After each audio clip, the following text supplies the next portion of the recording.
Assalamualaikum warahmatullahi wabarakatuh. Waalaikumsalam warahmatullahi wabarakatuh. Halo teman-teman semuanya, perkenalkan nama saya Septi Hermayanti, mahasiswi STEMBI Bandung Business School.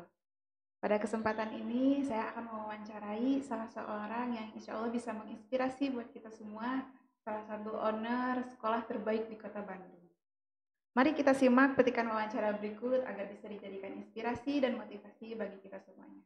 Di tengah-tengah kita hari ini sudah hadir Bapak Insinyur Obin Taryana, owner dari Sekolah Dasar SD Bina Talenta Bandung. Assalamualaikum warahmatullahi wabarakatuh, Bapak. Waalaikumsalam warahmatullahi wabarakatuh. Bagaimana sehat hari ini, Pak? Alhamdulillah, kita sehat-sehat saja. Sebelumnya terima kasih banyak Bapak atas waktunya yang telah diluangkan pada kesempatan hari ini. Sebelum memulai wawancara kita pada hari ini, perkenankan saya sedikit memperkenalkan mengenai SD Bina Talenta Bandung untuk teman-teman semuanya. SD Bina Talenta Bandung merupakan usaha yang bergerak di bidang pendidikan. SD Bina Talenta Bandung sekarang beralamatkan di Jalan Kembar Baru Utara nomor 4 Kota Bandung. Baik, langsung saja untuk mempersingkat waktu, Bapak, pertanyaan yang pertama mengenai awal mula merintis SD Bina Talenta Bandung. Kalau boleh tahu ini kapan mulai berdirinya dan bagaimana awal mula merintis SD Bina Talenta Bandung? Mangga, Bapak. Mangga, baik. Terima kasih atas waktu yang sudah diberikan. Jadi semula kita berpikir, karena kami sebetulnya pegawai negeri dulunya ya. Nah, jadi kami berpikir bagaimana mengisi waktu setelah masa pensiun ini. Nah, sehingga muncul berbagai alternatif pemanfaatan waktu setelah masa pensiun itu. Nah, kebetulan kami bekerja di Puslitbank, di mana di situ terjadi transfers of knowledge dari pelatih ke peserta,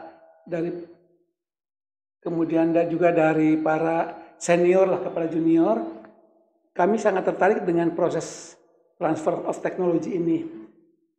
Ditambah juga adanya pengalaman di beberapa negara. Sementara kami berkunjung ke sana, menjadi pertanyaan besar kami, kenapa siswa-siswa di luar negeri sana itu begitu bersemangat dengan sekolahnya.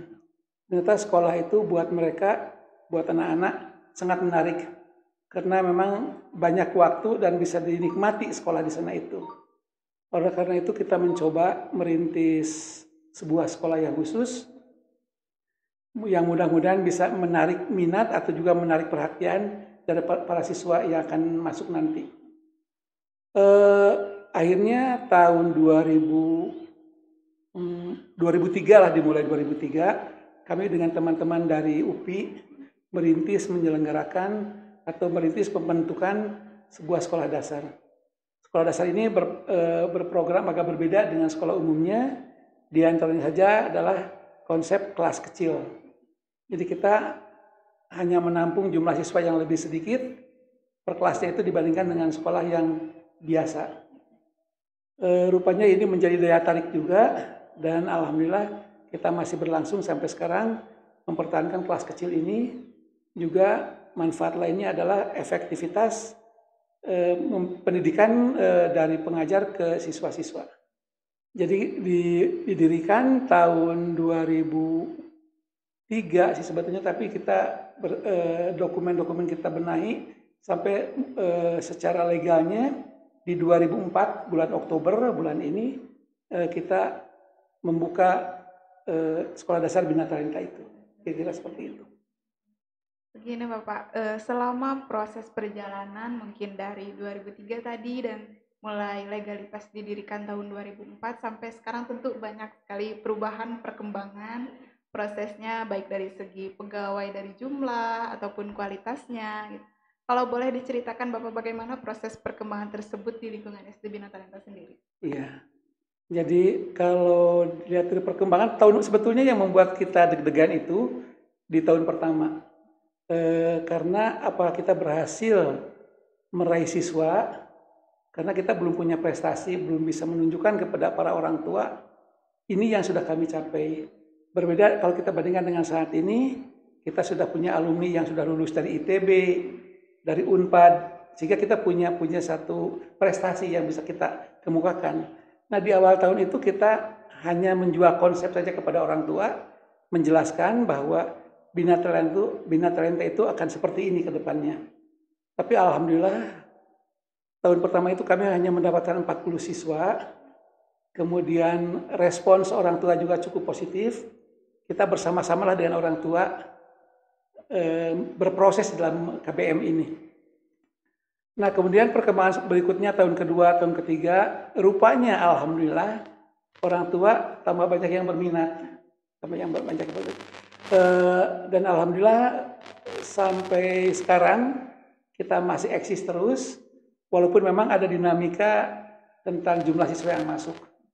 Ada yang memang beberapa tahun terakhir lah terutama di mana sudah muncul sekolah-sekolah dasar yang baru, kemudian juga ada kasus pandemi dan lain sebagainya, ada penurunan jumlah siswa yang kita terima. Kalau boleh tahu Bapak, pada saat awal mula berdiri, gedung pertama yang dimiliki dan peruntukannya itu seperti apa? Dan bagaimana proses perkembangannya sampai sekarang yang saya tahu mempunyai luar biasa sekali fasilitasnya, ada gedung olahraga pribadi, ada studio mini pribadi yang alhamdulillah pada kesempatan ini diperbolehkan untuk syuting secara langsung wawancaranya di studio mini pribadi SD Bina Talenta dan beberapa ruangan yang dilengkapi dengan fasilitas smartboard. Iya. Jadi begini Bu Septi, jadi kalau lihat perkembangan dari tahun ke tahun, di tahun pertama itu kita hanya punya 4 kelas kecil, kemudian ditambah ruangan-ruangan lainnya untuk keperluan kepala sekolah dan para pengajar. Jadi jumlah kita belum terlalu banyak. Dengan bergulirnya waktu, kita terus berkomunikasi dengan berbagai pihak, termasuk dengan pihak perbankan. Nah, sesuai dengan progres kami pun memberanikan diri untuk meminta bantuan ke pihak bank, dalam hal ini Bank Syariah Mandiri dan Bank BNI Syariah. Kedua bank ini cukup besar bantuannya kepada kami, dan dari tahun ke tahun kami selalu disupport oleh kedua bank ini. Alhamdulillah sekarang kita sudah punya bangunan yang cukup representatif. Kita punya, tadi sudah disampaikan, punya gedung sarana olahraga sendiri. Kita punya sarana yang cukup memadai lah untuk sebuah sekolah tingkat dasar ini. Jadi disimpulkan bahwa memang kita mendapat dukungan dari pihak ketiga. Selain itu juga memang kami sudah komit dengan teman-teman yang lain, dengan kepala sekolah, dengan juga penyelenggara yayasan yang lainnya. Kita harus memberikan pendidikan dengan kesungguhan. Nah, kesungguhan inilah yang mungkin membuat kita mampu bergerak dalam kekurangan, mampu terus bergerak di dalam kesulitan, dan alhamdulillah masa-masa itu sudah kami lewati sekarang. Oke Bapak, pertanyaan selanjutnya, langkah apa yang dilakukan SD Bina Talenta untuk menarik pelanggan, mungkin dalam hal ini orang tua siswa, untuk sekolahkan putra-putrinya di SD Bina Talenta Bandung? Iya, kira-kira sampai tahun ke-4 atau ke-5 kita masih berupaya keras membuat brosur, membuat publikasi-publikasi yang lain agar Bina Talenta ini bisa dikenal oleh masyarakat luas. Tapi di tahun ke-5, tahun ke-6 beban kita menjadi lebih ringan Bu Septi ya, karena ternyata orang tua ini dari mulut ke mulut menginformasikan bahwa ada sebuah sekolah yang pendekatan kepada siswanya itu berbeda. Sebagai contoh, pemanggilan siswa. Kami tidak merubah nama siswa itu. Biasanya kalau di rumah mungkin dipanggil AA atau Teteh kepada anak pertamanya. Kemudian di sekolah namanya menjadi siapa gitu ya. Nah kalau di sini tidak dirubah. Jadi panggilan AA dan Teteh atau Neneng atau apapun juga kita tetap lakukan itu. Sehingga mungkin ada satu perasaan dari si anak ini, serasa suasana rumahnya itu ada di sekolah ini.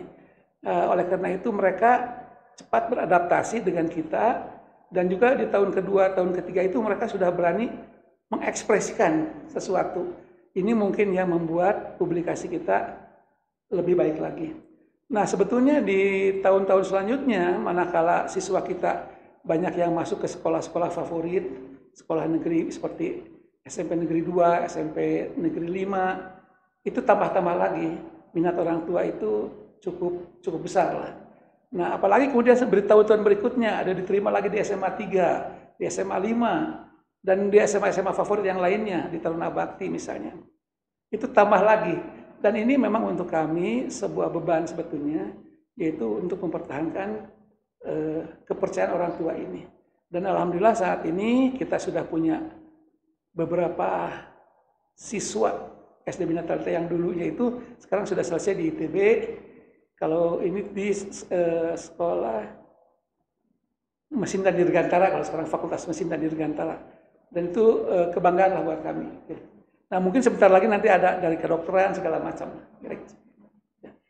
Ya, teman-teman semuanya bisa disimpulkan tadi dari yang dipaparkan oleh Bapak Obi Indaryana, kita pernah track record kita menerima siswa dari mulai berdiri sampai sekarang itu 2-6 kelas per tahun.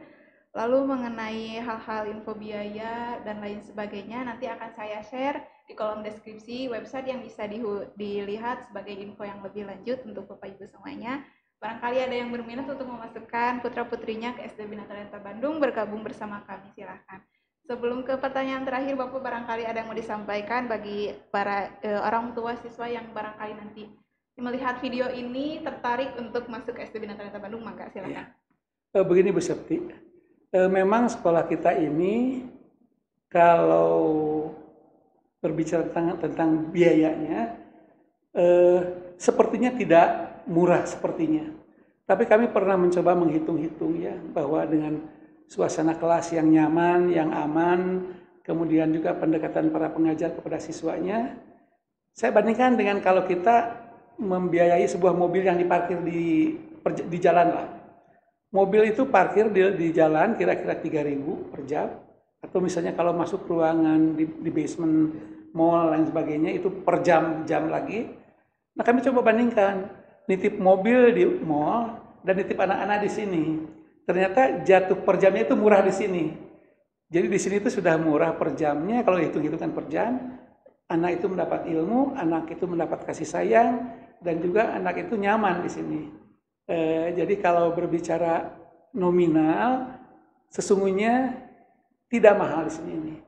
Nah, yang membuat mahal adalah yang sepertinya terlihat mahal adalah karena jumlah kita hanya sedikit, hanya 10 siswa per kelas, sehingga beban kebutuhan dibagi 10 siswa ini terlihat seperti besar, gitu. Seperti itu bisa. Oke, baik teman-teman, Bapak mungkin ada sedikit tips untuk teman-teman mahasiswi dan mahasiswa yang lain mengenai bagaimana caranya bisa mempunyai bisnis yang mempunyai banyak kelebihan seperti yang Bapak miliki sekarang mendirikan SD Bina Talenta Bandung. Mungkin sebagai pertanyaan terakhir, bagaimana Pak motivasi sehingga bisa mendirikan bisnis di dunia pendidikan dengan banyak kelebihan seperti SD Bina Talenta Bandung? Iya. Begini Bu Septi ya, bahwa kita terutama adik-adik yang katakanlah baru lulus S1 gitu ya, yang sedang mencari atau mendambakan bekerja gitu ya, atau juga ada yang ingin melanjutkan sekolah ya bisa juga, tapi untuk yang langsung berorientasi ke bisnis, nah sebenarnya kita tidak terlalu repot untuk menentukan sesuatu itu. Hanya kita harus punya komitmen yang kuat terhadap apa-apa yang kita cita-citakan. Nah, jadi harus konsisten kalau kita ingin membentuk sebuah usaha. Mari kita pelajari dulu analisa itu. Apakah memang cukup visible tidak ke depannya? Nah, kalau itu visible, kita harus komit, kita harus fokus di situ. Biasanya kalau memang kita all out untuk ke sana, walaupun memang tidak mudah, tapi jalan itu selalu ada. Jadi rumusnya konsisten dan komit dengan cita-cita kita. Alhamdulillah, terima kasih sekali Bapak atas waktunya dan berbagi cerita kepada kita semua. Semoga kita semua bisa mengambil inspirasi dan motivasi dari wawancara yang telah diselenggarakan tersebut. Dan untuk teman-teman semuanya yang masih penasaran dengan info seputar SD Bina Talenta Bandung, bisa kunjungi websitenya, nanti saya akan tuliskan di halaman deskripsi. Terima kasih untuk semuanya. Jangan lupa like, comment, and subscribe YouTube-nya. Dan nanti insya Allah kedepannya akan memberikan lagi video-video yang lainnya. Terima kasih sekali lagi Bapak atas waktunya. Wassalamualaikum warahmatullahi wabarakatuh. Waalaikumsalam warahmatullahi wabarakatuh.